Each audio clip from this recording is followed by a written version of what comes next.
Powered by GoGoat Sports in partnership with TSN, episode 34, season 4 of the Ray and Dregs Hockey Podcast. And it is presented by our good pals, Canadian Club Whiskey. We've got Buffalo Sabres general manager Kevin Adams joining us in episode 34, Ray. And, I'm going to start with Kevin and just, get him to look back. And could he predicted that this team at the 43 game mark, they have games in hand, would be as competitive as they are? They've got work to do to, drive back into the playoff picture, but they're nibbling. They're nibbling. And there's been a ton of progress. There's been some great individual stories. So that's where we will start with Kevin.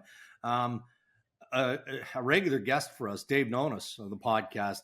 I heard him on a radio segment, I think it was last week, project that Buffalo is making the playoffs. Now, he didn't tell us who wasn't making the playoffs, which is the trickier part when you look at the East. But are you that bold? Are you that bold to think that the Sabres are a playoff team? No, I don't think so. I'm not bold enough on that. I'm just looking, Dregs, I'm just pulling up the standings now. Yeah. And the reason being is I've got to take one team out. Yeah. And so it's hard. It really is, because if Buffalo's going to get there, they've got to leap. Right now, they've got to leap Florida, the Islanders, to get into ninth, and then it's either the Caps or the Penguins. Yeah, I mean, those are one of the. If somebody's missing, it's one of those two teams. It's the Caps or the Penguins, and I thought Washington might be a little wobbly at the start of the year. They've really done a pretty good job given the way their roster's been decimated. And Tom Wilson will get better as the year goes on. But I'm really excited watching Buffalo. Of course, watching Donnie Granato, my brother-in-law coach, and watching Tage Thompson have this monster year. And I just think they're a little short this year. Although, and we'll get into this with Kevin, they've got lots of moves they can make. Mm-hmm. To address what they feel they have to. All right, Kevin Adams of the Buffalo Sabres, our guest on Ray and Dregs, the hockey podcast. Headlines again this season presented by our friends at Boston Pizza. And obviously we feel the need to weigh in on the Ivan Provorov situation, his decision not to participate in the Philadelphia Flyers Pride Night by wearing a Pride jersey in warm-up earlier this week. Did that light the fuse on a powder keg, as you would expect? I've spoken to a number of people about this, including those from the Philadelphia Flyers, and I understand the reaction. I understand how significant that reaction is.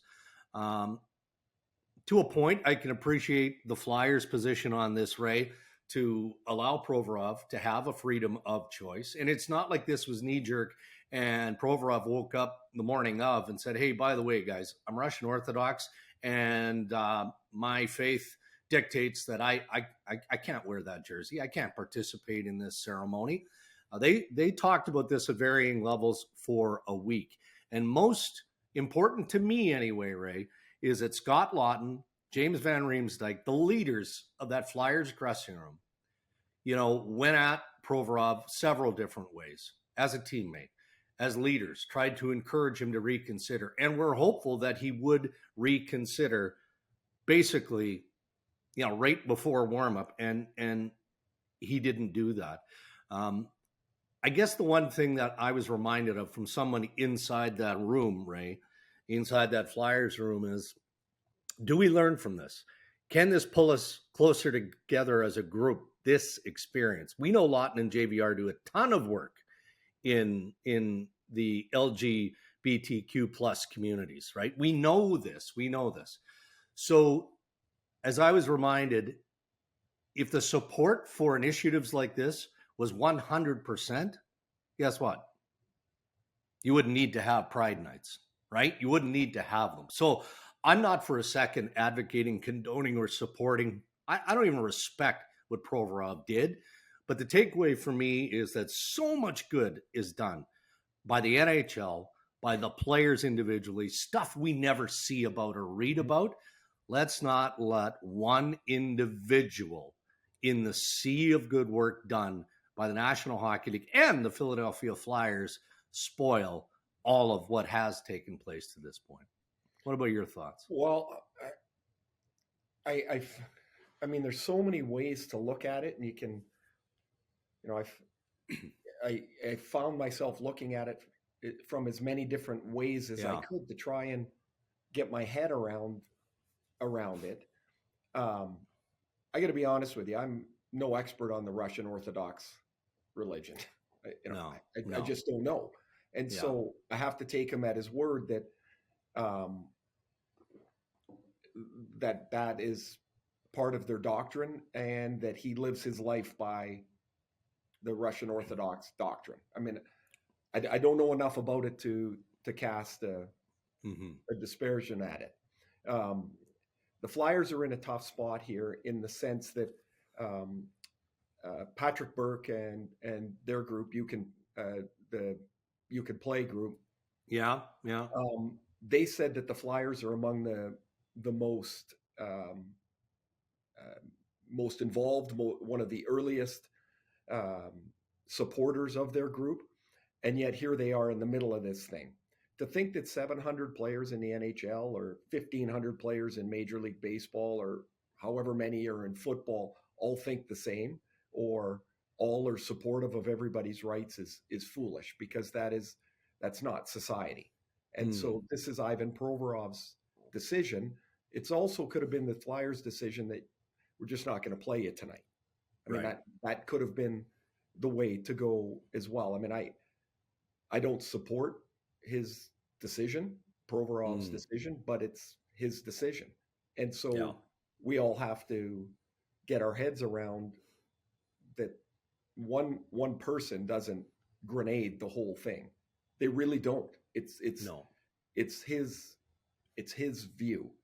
And I do think Dregs as well, in kind of in a bizarre timing way, the Flyers management was not there.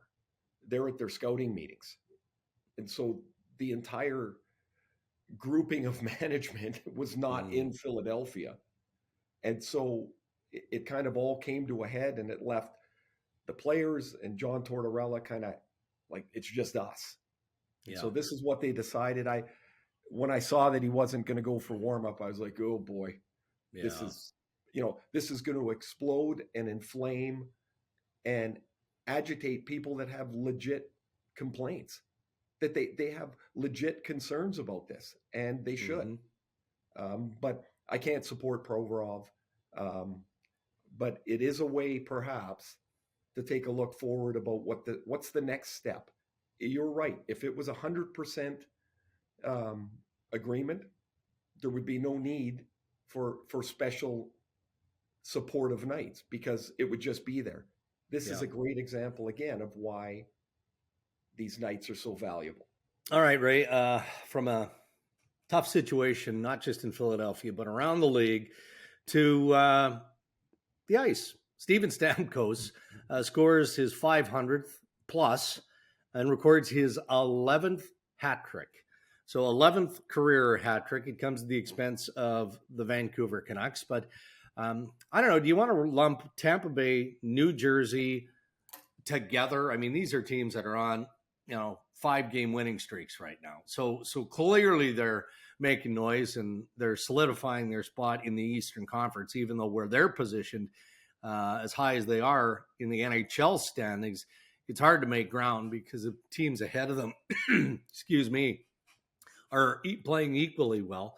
But first, a thought on Stamkos, and not just the milestone of 500 and 500 plus NHL goals, but just how his career has kind of ebbed and flowed, and most of it because of injury. And the healthy Steven Stamkos, no different than anyone else, is a superstar, borderline superstar NHL player. Well, he's a Hall of Fame player. Yeah. He is, his trajectory was quite remarkable prior to his broken leg in Boston, and that injury was devastating to him, and really took him a long time to get back to where he was skating more freely, and really Then his hips started to bug him, and remember he played the one game in the playoffs in the bubble. He scored, and that was it. That he Yeah. knew right away that he was done, and needed another surgery. And I can't underestimate, as I talk about how difficult it is to play when your legs can't take you to where you need to go. And it's not that you're not fast enough, it's your health doesn't allow you to do it. And for a long time, I found Stamkos to be pretty stationary on the ice, and I can only assume that he just couldn't skate to where he needed to get to. He doesn't look like that anymore. Right. He had a stat last night, Dregs, that just blew me away. I don't know what I expected the number to be, but you mentioned that Stamkos' 11th hat trick, right? I thought that was remarkably low. I'm like, he's only got 11? Yeah, it did sound low. 500 goals. He scored in 42% of the games he's played. I found that just remarkable. Like unbelievable that he could be that consistent. And we'll talk about that on the game tonight, as I'm doing Tampa Bay at Edmonton here.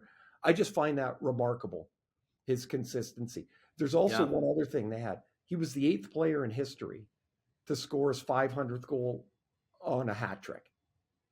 I was in one of the games. Mark Messier scored his 500th against the Calgary Flames, and he got 3 goals in that win at MSG. And I remember after the game, we were sitting at the mirror, like getting ready, and I'm like, and he scored 2 of the goals like that. That he'd go down the right wing and he'd kick out his right leg. Yeah.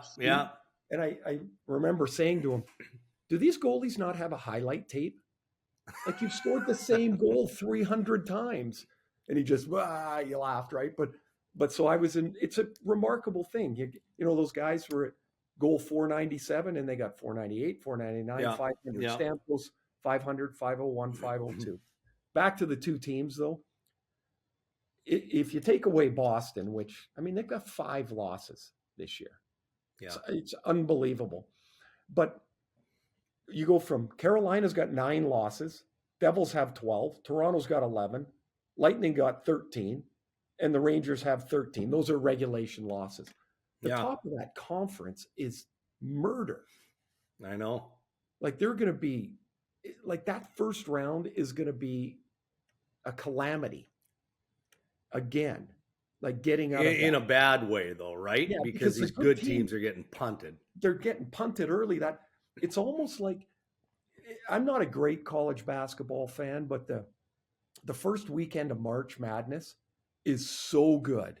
Yeah. I think the tournament gets less interesting as you go along because the chaos of the first weekend is amazing. That's what the first round of the NHL playoffs are going to look like, certainly in the East. But the Devils are good. Vanacek has given them top caliber goaltending that they've not had. Remember last year, they used 7 guys. This year in Tampa Bay, I didn't know this till early in the year when John Cooper told us over half their team doesn't have a Stanley Cup. We think of the Lightning as veteran and repetitive and experienced, and half of their guys don't have a cup. They've been traded away or moved along because of cap concerns, et cetera, et cetera. But there is a Tampa way, and that starts with Cooper and goes through Stamkos and Hedman. And then, of course, they got, Vasilevsky there to erase a lot of mistakes. But, man, those are 2 really good teams, the Devils and the Lightning. They do it different as well, Drakes? They do it different. Yeah. Well, we'll wrap up headlines with this, and we'll talk to Kevin Adams about what his vision is of the trade deadline looming March 3rd. He's probably not going to show his cards, but, what's the Buffalo Sabres approach? It's frustrating in my world, and you want to be entertained by not just the game, but the stuff that goes on around the game. And when we're talking about that, we're talking about trade speculation. But it also reaches a point where you just go, I'm tired of talking about the same stuff over and over because it doesn't happen. Of course the managers talk to one another on a consistent basis. That's part of their job. But dialogue changing to trade action it just doesn't seem to happen anymore in the National Hockey League because of a hard cap system. We've talked about this before on the podcast. Our buddy Carlo Koliakovo tweets about it all the time. The notion of a luxury tax or something that would stimulate more trade activity, more entertainment for the fans. I don't think we're going to see it in the Gary Bettman era just because Bettman has made a priority of protecting owners and general managers from themselves, hence the hard cap.